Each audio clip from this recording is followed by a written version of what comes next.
US warplanes have approached the Chinese mainland, including one that came less than 100 kilometers away from Shanghai, as tensions between the two countries continue to rise with the tit-for-tat closures of consulates.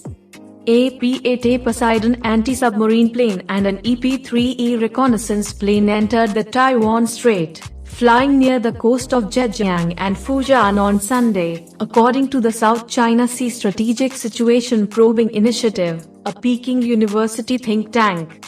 According to a chart from the think tank, the P-8A came within 76.5 kilometers or 47.5 miles of Shanghai, the closest any US planes have come to mainland China in recent years, while the other plane came within 106 kilometers of Fujian's southern coast. It was the 12th day in a row that US military planes have approached the mainland coast.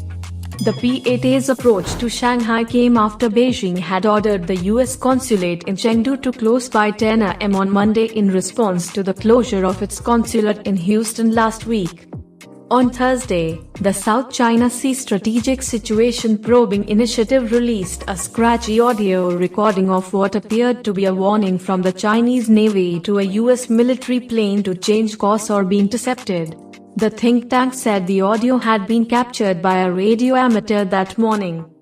It remains unclear which aircraft was involved, but it was said to be flying close to the southern Chinese coast, north of the Taiwan Strait. It is unknown whether any subsequent aerial encounter took place.